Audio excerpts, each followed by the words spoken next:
I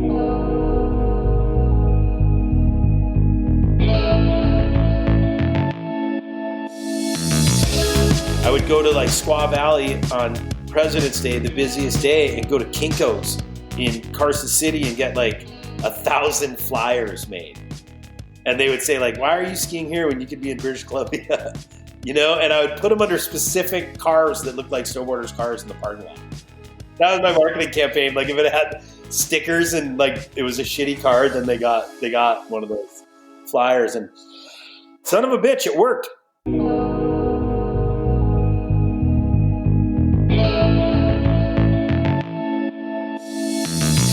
Aloha, and welcome to another episode of the Groundswell Origins podcast, where I connect you to outstanding humans and sustainable ideas. I'm your host, Scott Martin. Today we're going to be talking with Jeff Pensiero. He's the founder of Baldface Lodge, which is, for those of you that aren't in snowboarding, anybody that's in snowboarding knows exactly what that is, but it's one of the most coveted, unique Catskiing backcountry operations. And Jeff he's been an innovator in the snowboarding industry. We kind of do a deep dive into some of those innovations that have given way to some of the most interesting content and, for me, some of the most frothy powder content, on the planet. So what an incredible human being. This is going to be such a good episode. If you're into snowboarding, buckle in. Otherwise, all of you, let's just paddle in.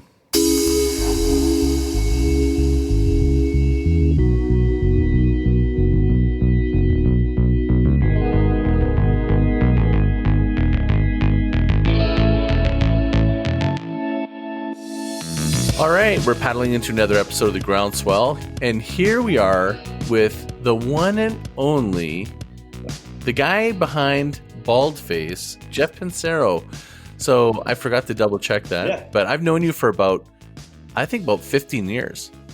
It's been a while, yeah. Yeah. And it was when I first started, I just had started marketing Fernie Wilderness Adventures, which is a Catskiing operation.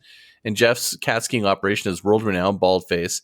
And after I had done marketing that, I started this big idea called Catskiing Canada, which was, how can I get more powder, going to more places and go across all Canada and go out of the operations? And that's when I was calling up Jeff and we started dialoguing a little bit, which was me trying to get him to let me come up to his Catskiing operations. So welcome to the show. Yeah, good job. And thanks for having me on the show. I was checking out some of your other episodes before I got on. It's really, you're doing some great stuff here. Some really interesting topics. I hope I can, keep your high standard, intact after this interview. I'll do my best. Oh, I don't doubt it for a minute. I think that, my show is about marketing for sure, but it's also extraordinary humans that are doing really unique perspectives on marketing. And I just finished doing a recording with I'm trying to think of his name right now. Sorry. He's from the Chili Peppers, Dave Navarro. And, it's like he has such a different perspective on marketing being a musician. And for you've stood out and you've done some remarkable things in snowboarding. So before we kind of dive into that, can you give everyone a little background about what is Catskiing? What's your background? How did you get into Baldface? And then I think we can kind of dive into some of your unique perspectives on the industry and marketing and business overall. Yeah, sure. I mean, long and short of it is I grew up in Cleveland, Ohio, and then was lucky enough to go to a high school in New Hampshire, and then went to Colorado State University and partied too much and played music a lot and went skiing and snowboarding quite a bit. And then realized after a few years that was really getting me nowhere. And I went and re-enrolled at Sierra Nevada College in Incline Village, Nevada, because they had a ski business management program.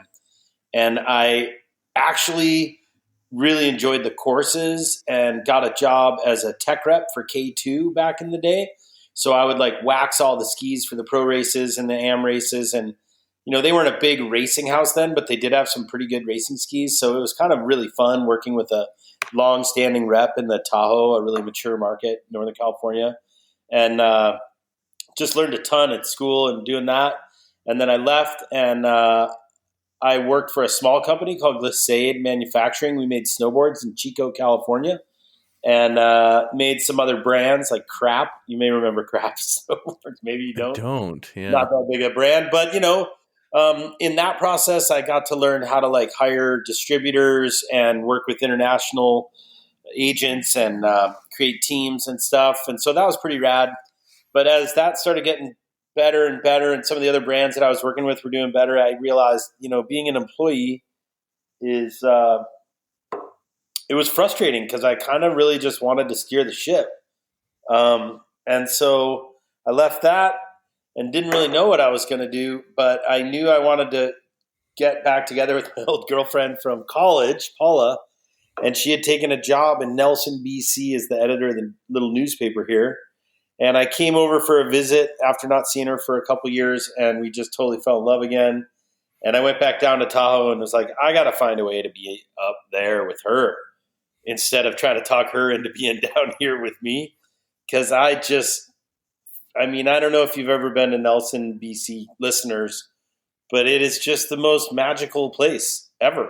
I love it. It really is. And I still remember rolling up from Tahoe, and like between the Nelway border and Nelson, I saw a bear, a bunch of elk, some deers, like a freaking bald eagle on the side. It was like, to me, and now I see this stuff every day on the way to work. I saw a moose yesterday. But at that point, I was like, man, this is the wildest place in the world. And you pull into town, there's this orange bridge going across when it snows here. It's got to be one of the prettiest towns in the world. And in the dead of winter at night. Oh, man. Oh, it's unbelievable. And, it snowed a little more in town then, I think. But I remember like just snowboarding down through town. I met this kid at the snowboard shop, and we would take the city bus up to the graveyard and then just shred down at night, pow turns through town. And it was crazy. So, kind of went back to Tahoe and was talking with a friend, Jim, and he was talking about Catskiing. He had always wanted to go in this area. He had heard about Selkirk Wilderness Skiing and really wanted to check it out, but they're booked out 2-3 years in advance. And I was like, well, Paula's up there, man. Maybe she can look for last minute openings or whatever. And, kind of one thing led to another. I started spending more time in Nelson and realizing like there actually wasn't an operation based out of Nelson. And it seemed like an opportunity to do a touring or a cat or heli or something. And, if you don't know the difference, like heli skiing is you kind of jump in a helicopter and it's awesome. It's really loud and it's really expensive. And it's awesome. And I don't know if I mentioned that it's really awesome, but it's also really loud and really expensive. And it's kind of like a different scene. I had been heli skiing, and at that point, they charged you by like how many vertical feet you got. So all these like dentists and accountants with skis and tight pants were like checking these funny giant watches they had on and like arguing with the guides over their vert. And it just, I hated it. Like I loved the shredding, but they really were conserving terrain. They were really kind of running it like a business, And I left, and my impression was like, man, my dream would be to just like go to a place like Alpine Meadows or Whitewater or like a smaller resort and just have it be fresh every line. That was my dream. I mean, the helicopters rad. How to go to terrain you don't really know that good, and you're following some guide around, and it's kind of whatever. Don't get me wrong. It's awesome. I think I've said that a few times. But it's different than what in my mind's eye was like the ultimate thing for me as a snowboarder. And it seemed like everybody was catering to skiers and European skiers and people who counted their vertical, and I didn't care. And as I got into looking at cat skiing, it's just a different vibe. Like you got to rumble up the hill in the cat, and in the back of the cat, you're with all your bros, cracking jokes, listening to music, eating sandwiches, like drying off your goggles. Yeah. That's probably the number one thing I like about cat skiing over heli skiing. Yeah, you get to take your stuff off for a little bit and just have a moment to kind of enjoy, enjoy those kind of moments in between a little bit more.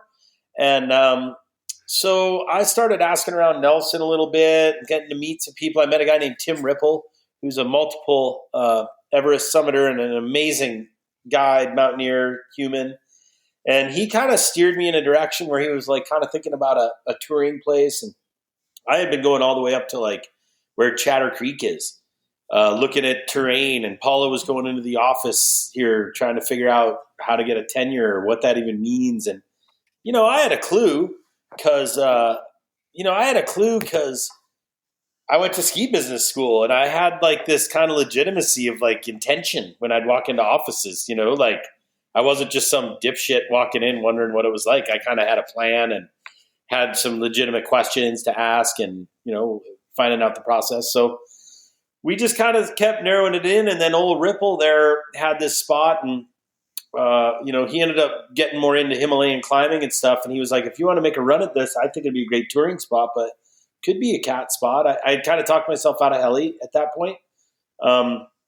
Me and my partner, Jim Frapps, were kind of trying to figure it all out. And, one thing led to another. And one day I'm in town and I walk out of the CD record store here.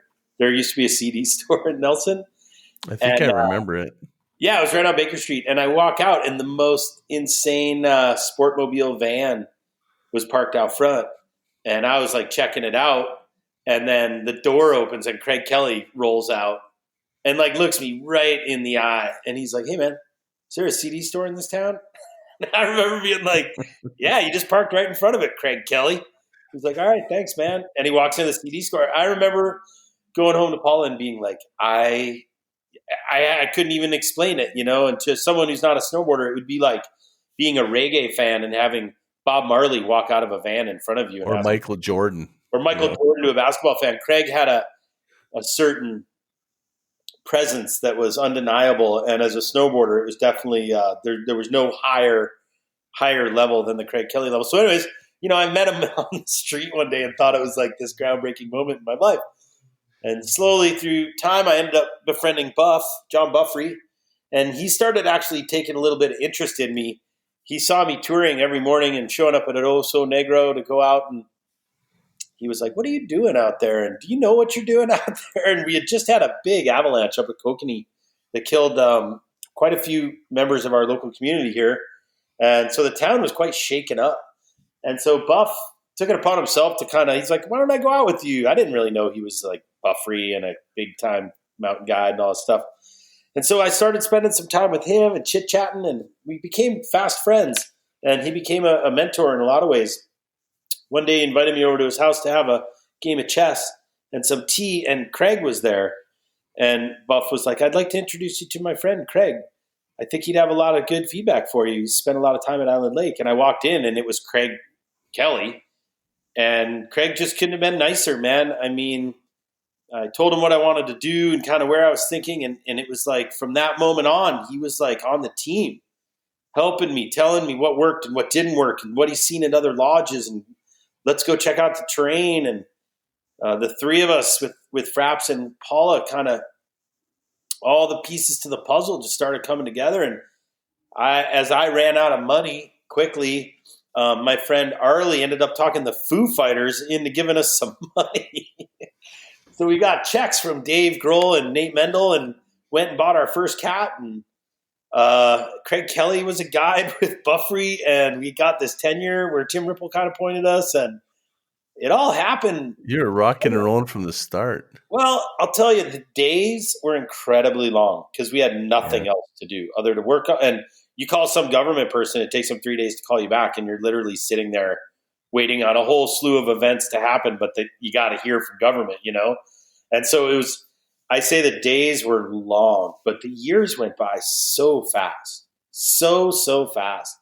And so, to fast forward a bit, we used to take people across the lake in a boat and do a day skiing operation, day boarding operation up there. We lost Craig about 18 years ago, yesterday specifically. And that was a big shakeup to really understand kind of what we were doing and the consequences of what we were doing. It didn't happen at our area or under our watch, but the fact that it happened was a real wake-up call and a real hard shake, and really pushed me harder to do a great freaking job. Couldn't rinky-dink it and make it some hokey thing after all that energy poured into it. So we just kept pounding forward through these hard times and these good times. We had amazing people coming out supporting us, and the snowboarding industry, really stepped up. I didn't want to do another ski lodge. I frankly had no interest in skiing at all. I came up from California to here where I watched sales at K2 go from like $60,000 in snowboarding one year to like $360,000 the next year to over 600 the year after that. I watched LibTech blow up as a company. I saw Burton just own it. And I was like, all these 23-year-olds, 25-year-olds are going to have cash and want to go. I'm going to be the place for them, my friends. And then if I have to backfill it with all the skier dudes, fair enough, right? And so I just focused on what I knew, man. And I would go to like Squaw Valley on President's Day, the busiest day, and go to Kinko's in Carson City and get like 1,000 flyers made. And they would say like, why are you skiing here when you could be in British Columbia? You know, and I would put them under specific cars that looked like snowboarders' cars in the parking lot. That was like good targeting. That was my marketing campaign. Like if it had stickers and like it was a shitty car, then they got one of those flyers. And son of a bitch, it worked. Like we filled up. We got a bunch of people from the industry coming up. Obviously, having Craig involved was really helpful in that. And you know, people just wanted to support a guy doing something that was super real like that. And we just kept building on the little successes we had. And, you know, we started off with a 40x40 timber frame with some ACO trailers next to it that we had to shovel off every storm. And it was loud and it was like Ice Station Zero. It was cold. And we've built that sucker into this, like, it's gorgeous up there. This real big lodge with really comfortable seats. The things I see are so random and weird up there, you know, but it's got all the amenities, and I've really focused the whole place around the shared experience, you know? I just want everyone to feel like the 8 hours they spend on the hill shredding every day is not really the entire experience. It's also, you know, having a cup of hot soup, you know, at the bar afterwards and a couple of drinks or not, and really good conversations with your friends, but also the other people in the lodge, and making friends with the staff and having this really cool integration where it's an experience to go to Baldface. And it's weird because I don't care how much vertical you get, like at all. I don't care how many runs you get every day. I mean, I want it to be enough, but I know that my guides are taking care of your crew so that you're having the premium experience that you can have on that given day.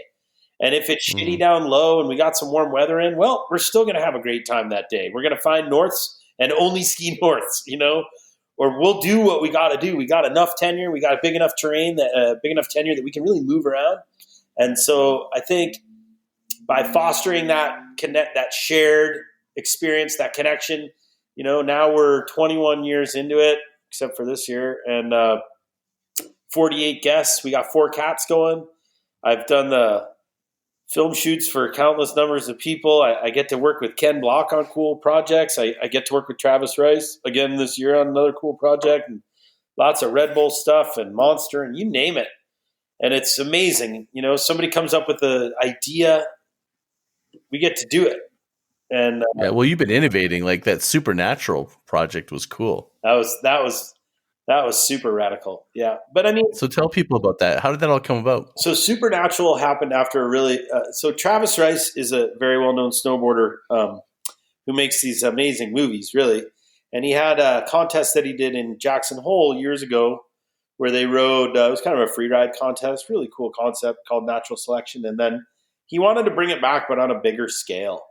And we had gotten to know each other when he was doing some filming up here, and it was awesome. Like those days were really cool. Like the lodge actually, we had a full lodge collapse in this one year where the snow was just insane in May.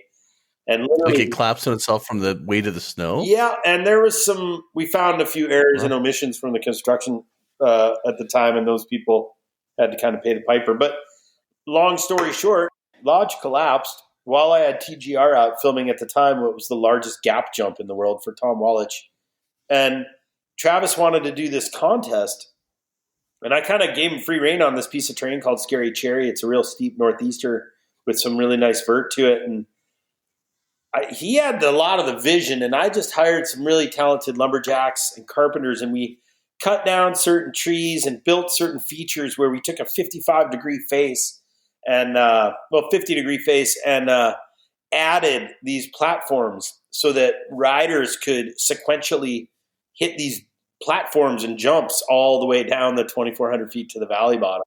So to describe this, what I've seen, it's like an obstacle course for somebody that can't visualize this, right? Is that kind of the way to look at it? And you're popping off and around on these different features. It's kind of like a real life snowboarding Mario Brothers game.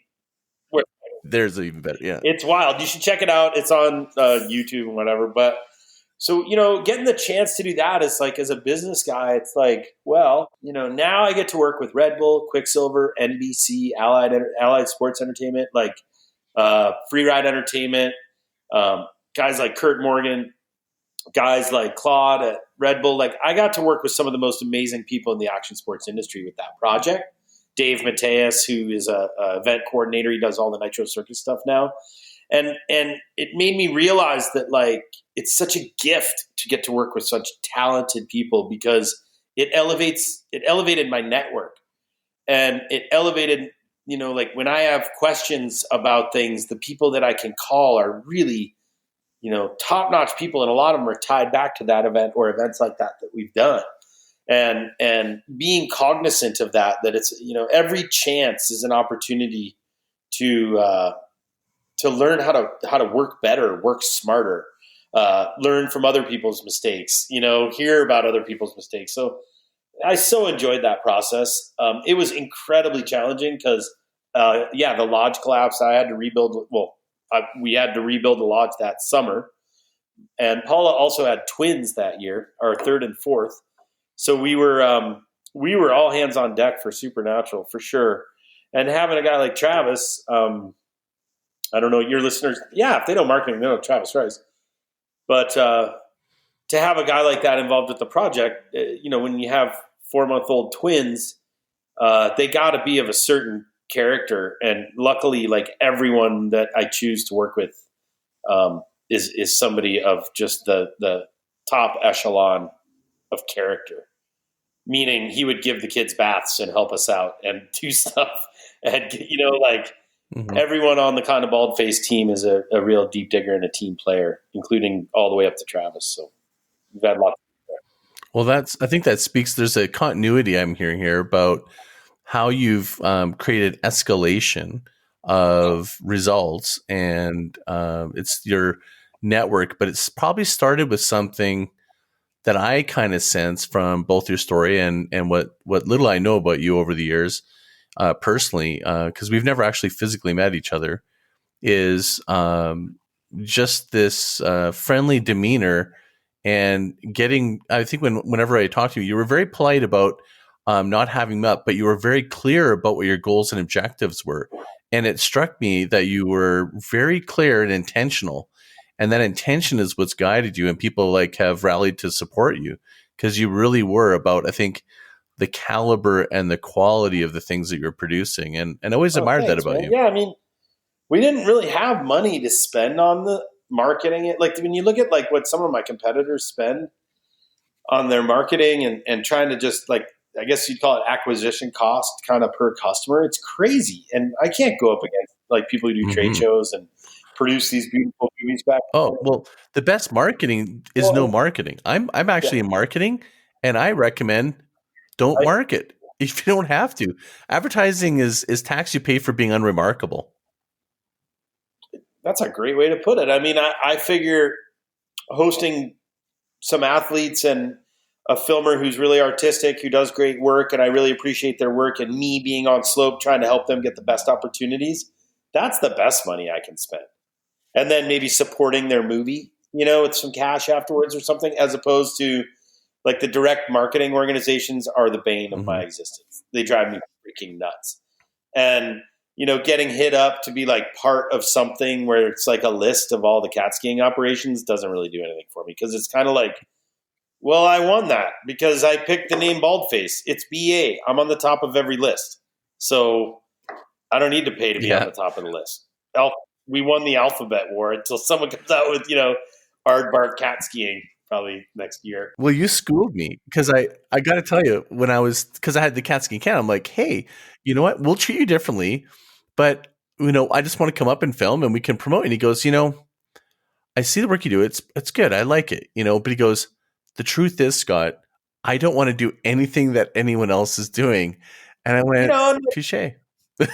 Yeah, I mean, and it's all good. It's all great. And like, if I was a ski guide and I was like a ski guide mentality, that stuff makes sense all day long. And that's awesome. And there's no problem with it. It's just for me, I always want to kind of do it different than all those guys. Well, that's why we're talking, because you have done it totally different. Everything you've done has been unconventional, but it keeps on going to a new level. And, I was thinking about, your business. I think what people don't understand, and maybe you can help sort of illuminate the group that's listening, is if now knowing what I know about a lot of business, like Catskiing and Hellskiing business is a risky business. I mean, you only got like 120 days to make your money. And so, if you're relying on butts and seats only, it can be a tough grind. And I've helped and worked a lot of these companies, and other businesses have 365-day-year businesses. How have you strategically sort of like broken through that? Because I know you have. I think there's like a bit of a realism that comes to it as a businessman first. And what I realized when we rebuilt the lodge really was to operate it at the scale I wanted to operate it at, which means 200 kilometers of cat road. You're never skiing tracks, like, doing it really right. And we do at Baldface. It's a great product, but it costs a certain amount to do it that way. And you can't rinky dink it with shitty old cats and not having a road building program, not having a proper avalanche mitigation program. Like, I mean, you can, but it shows. And you can't do that to the customers. You can't do it to the staff. So I realized at that point that I had to do a certain amount of business to really break even.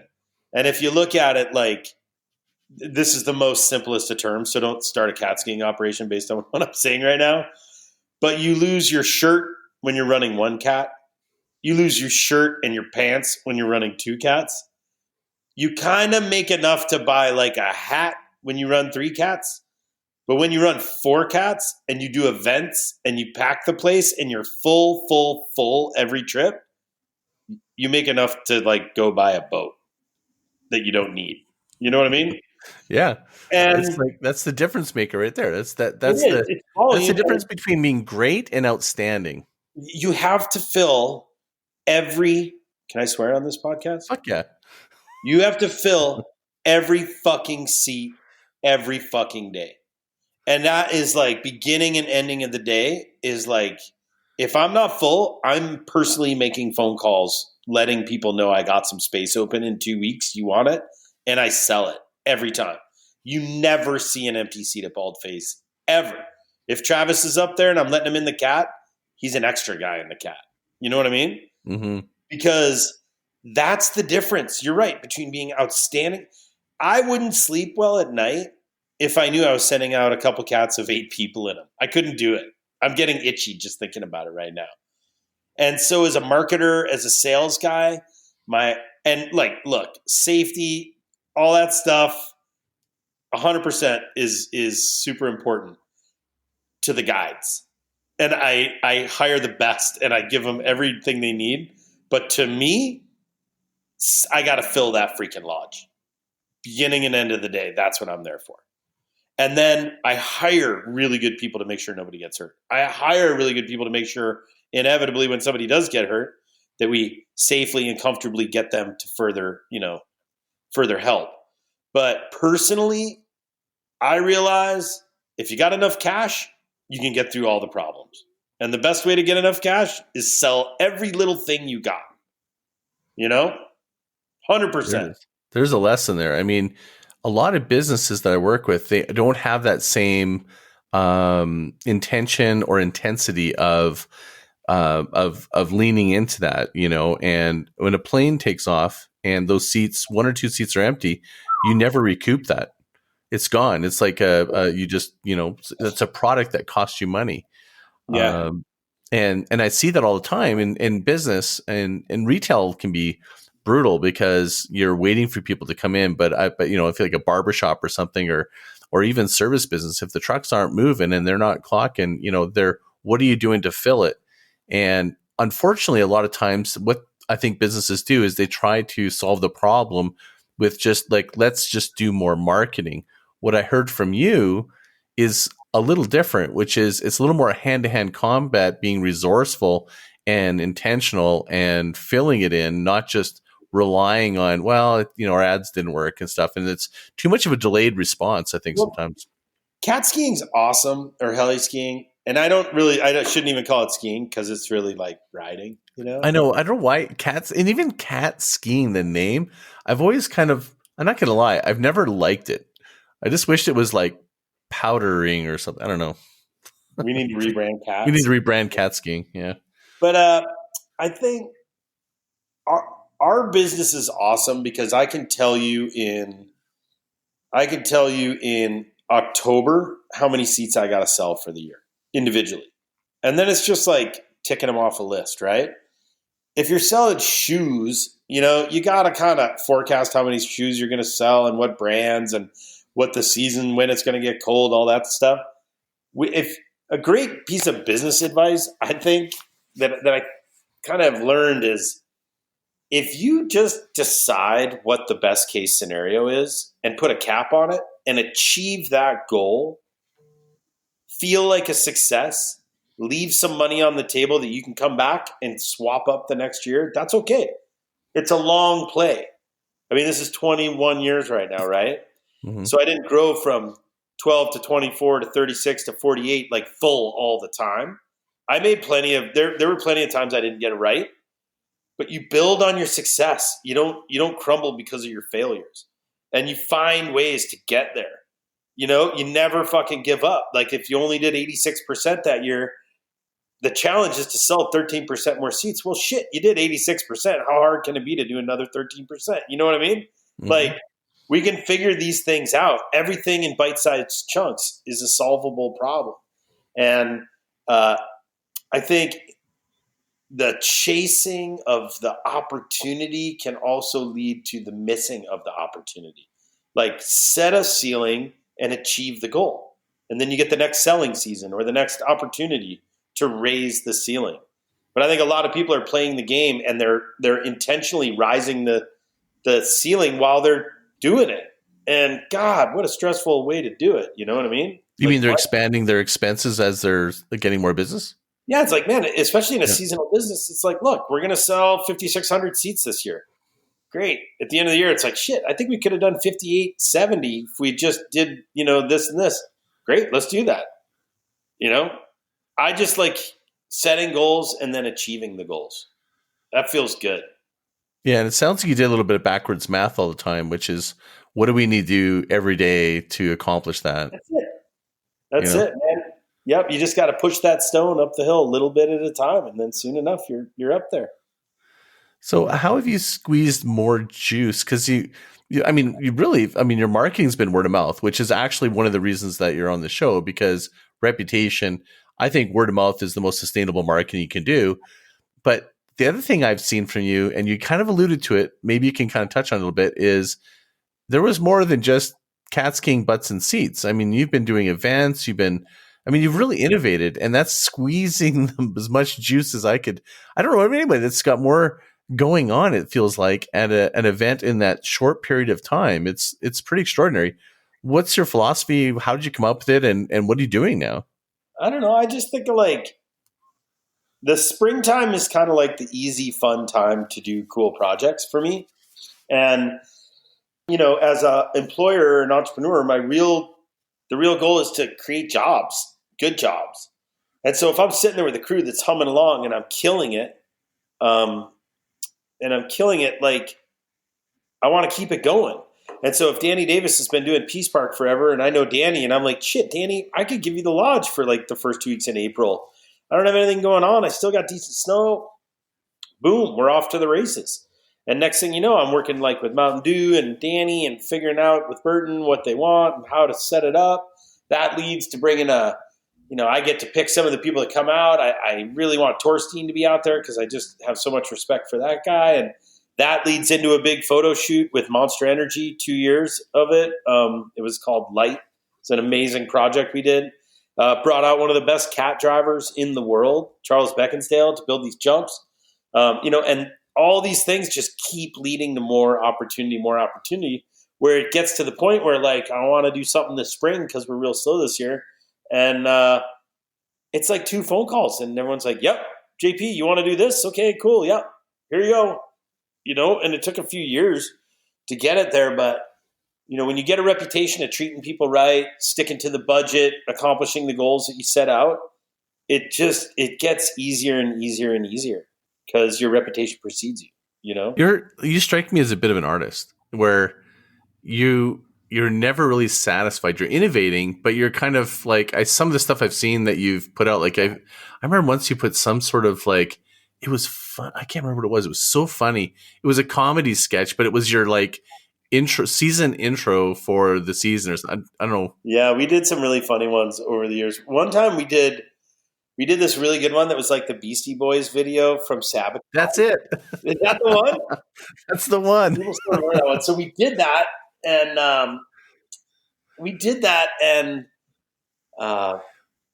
it was pretty rad. And then I get this phone call from this guy named John from New York, cease and desist immediately. You do not have the Beastie Boys authorization to promote your business, and we're going to sue you for all this money. And holy shit. So I call up Nate from the Foo Fighters, and I'm like, Nate, who's this guy? You know this guy? He's like, who?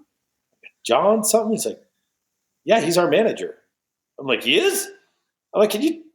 And so I forwarded it over to him. And then I get this phone call from this guy. He's like one of the top managers in the business. Obviously, manages the Beastie Boys, manages the Foo Fighters, like Christina Aguilera, like all these people. He's a New Yorker. So I'm chit-chatting him up on the phone. And I'm like, come on, man. I'm a little backcountry snowboarding spot in BC. Like, you're the Beastie Boys. Who cares? What do you got to? Why are you picking a fight with me?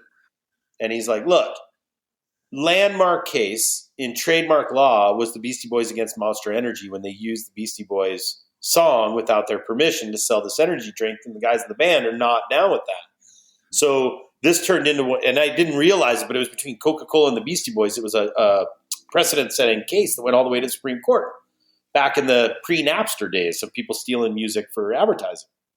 So he tells me this whole story, which was like going to Harvard Law and learning all this amazing stuff.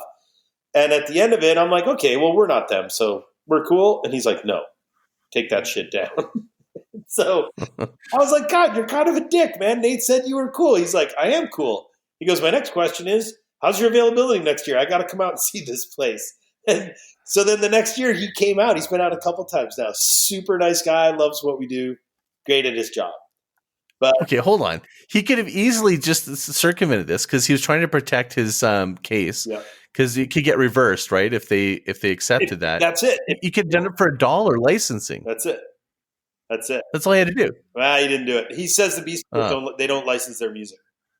Oh, okay. Well, I saw it before it was taken down. It was awesome. I still have it on my computer. Oh, cool. But it cracked me up. It was the best. It was a good one. Did you see any of the Ken Block stuff we did? That was all really fun to do.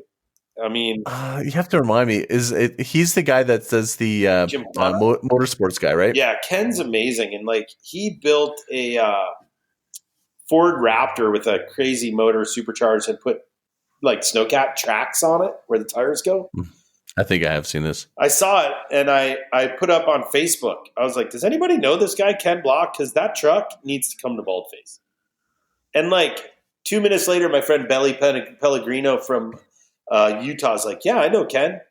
And then literally he writes that to me, and like 10 minutes later, my phone rings in the kitchen with the twins. And I'm like, hello? And he goes, yeah, Jeff, this is Ken Block. I heard you wanted to talk to me.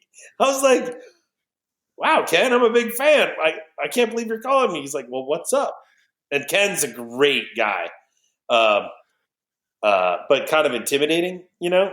And I was like, well, I saw that badass Raptor you have with the tracks on it, but I think Utah's kind of lame. You should bring that thing up to BC and rip it around. I've got like 200 kilometers of cat road. Like, we're the spot. And he's like, yeah, let's do that. And then next thing you know, we're like booking seats. He brought that thing up. We flew it in. We barged it across the lake. Thing got like 7 million views on YouTube within so long. I mean, it was crazy. And I got to work with him on another project last year, and like we've become pretty good friends. And you talk about not having a marketing budget or whatever, but you get 6-7 million views with one thing from Ken Block, and you get the Supernatural with Travis.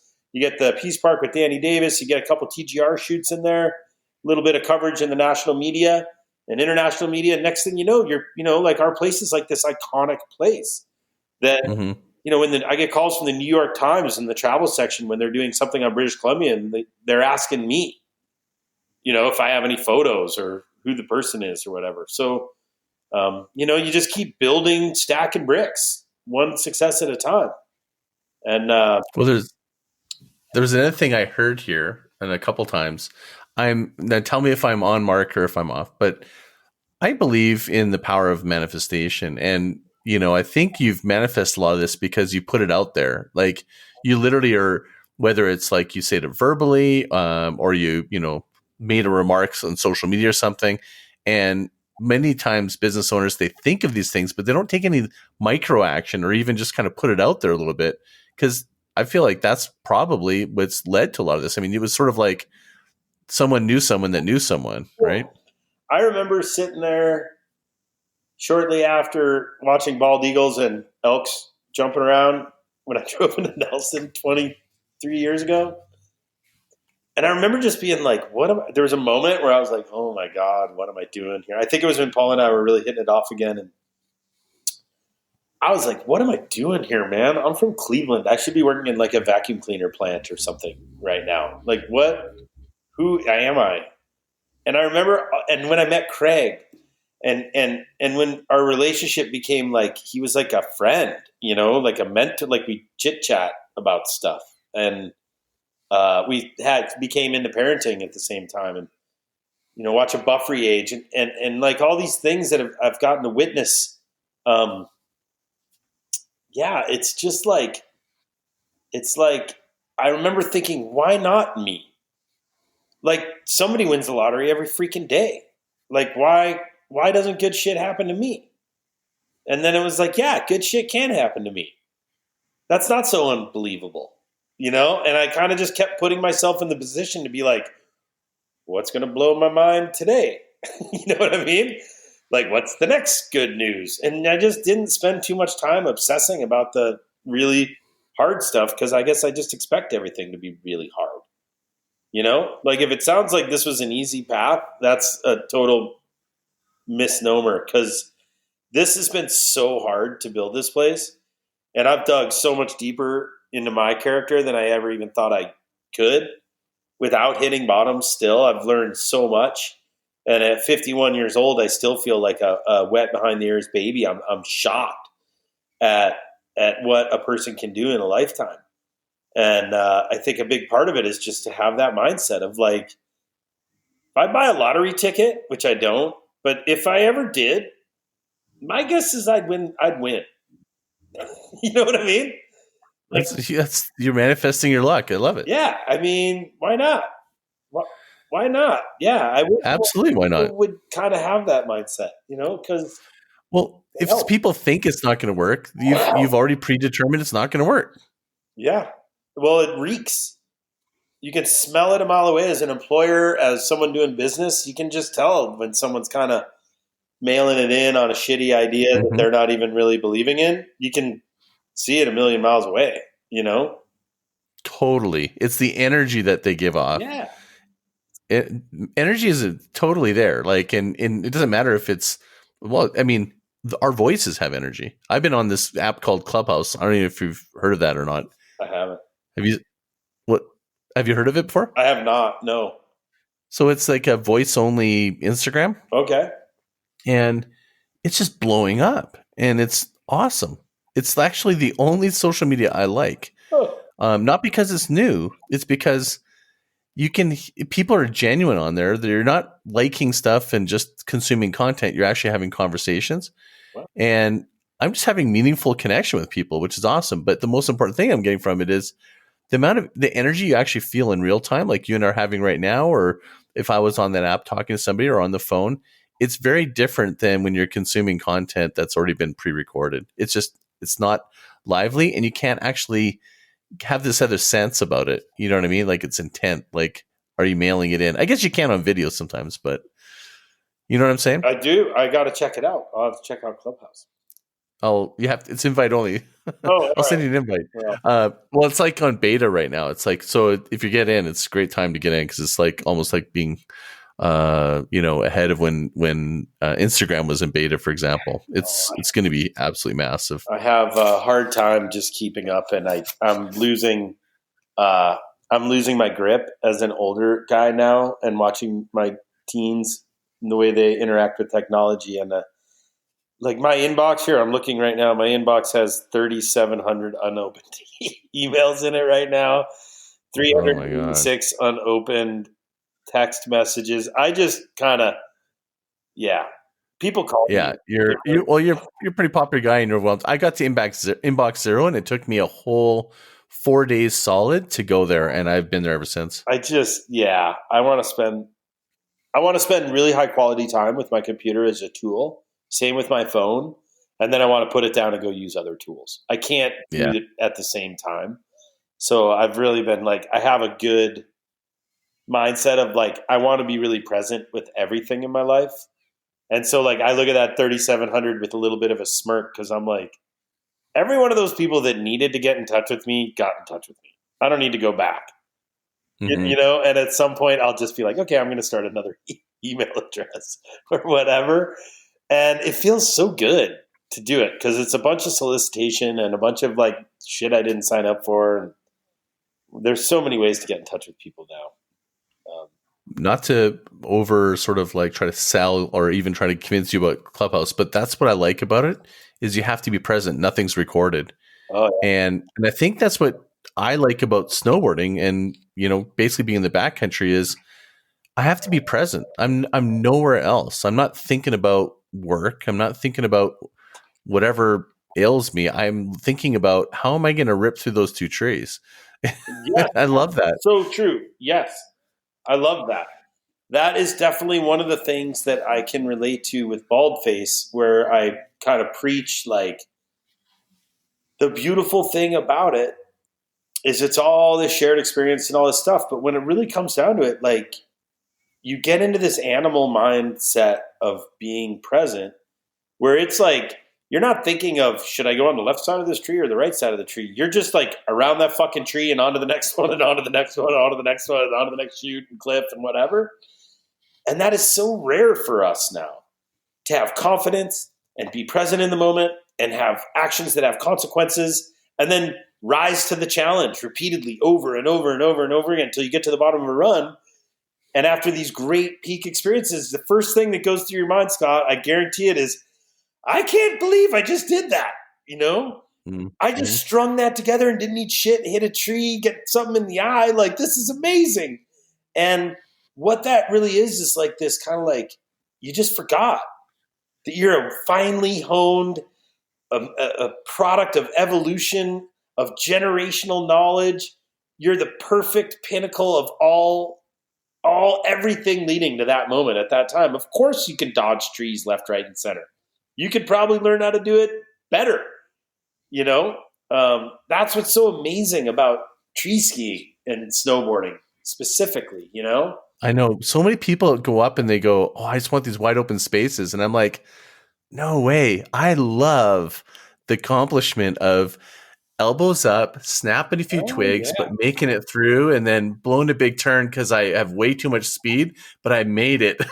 I love it. I'm with you. So as we wrap up here, if you don't mind, I'm really curious about your design. I think you have a lot of design aesthetic and real intelligence around it because, I was curious about your brand name, how you came up with it, and everything you've ever put out has just been so freaking on point on branding. Do you have a brand background or do you have someone you work with or where does that all come from? And tell us about the name and then we'll kind of wrap it up. Yeah, the name, when we were first coming up here, we looked at a lot of places, and as I was narrowing it down and we got the tenure we were getting ready to open. We were like, God, what are we going to call this place? Mount Groman, Nelson, Catskiing. We were kind of kicking ideas around and nothing was really resonating. And then Paula's best friend went off, and she went to Emily Carr and got a degree at Emily Carr in Montreal and finished up in Vancouver, I think. Anyways, Tara Williams, she's amazing. And so before we got married, she asked Paula for an envelope with like all maps and anything we had on our quote unquote project. So Paula handed over some stuff. She took off my desk or whatever. And then after our wedding, Tara came up to us with this big impish smile and handed us a zip drive and this envelope. And she was so proud of herself. And she said, "This is your identity." And it was the logo. It was some business cards. It was a hand-drawn font she did. And it was like the kind of computer file. I think she did a letterhead and maybe something else.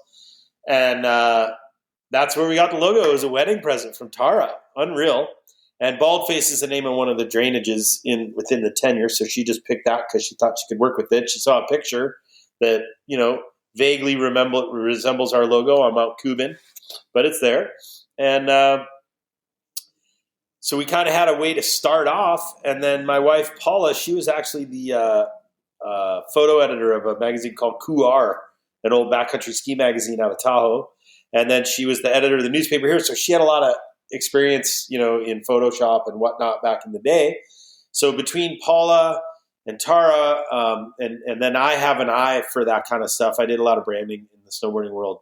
Not a lot, but like I was really shitty at it. I named a company crap, but it was big in Japan. I don't think they knew what crap meant. Anyways, I think it meant something different in Japanese, actually. Anyways, I give really the lion's share of the credit to Paula. I will say since we came to Nelson, we worked with Chris Rowett Design. Chris and Diva are amazing at what they do. We use them. We worked with them for probably the first 4 or 5 years. Then we switched. We worked with the Vacuum a little bit. Then we worked with Toby Grubb. So kind of you get 4 or 5 year little windows with these design firms. And I think as long as we hold true to our roots, that we find it's pretty easy and pretty awesome to have a relationship with like a firm that can kind of do stuff, like when we need an ad or we need to redo this or that or redo the website. It's usually Paula steering the ship and me behind her. I can't thank you enough for being on the show. Hey, no problem. I wish you all the best with future ones, and I hope this one works out all right. If there's anything else you want to wrap up and share. I'm Bald is Beautiful because I'm bald at Instagram, and you can just find me at Baldface, like all our stuff. I'm behind all of it somewhere. Everyone that's listening, thank you again for listening to another episode of the Groundswell Marketing Podcast. As usual, just go to groundswell.fm and there's a mic there. I'd love to hear from you. Leave a voicemail. Let me know what you like, what you don't like. I'd love to hear your feedback. And until next time, mahalo.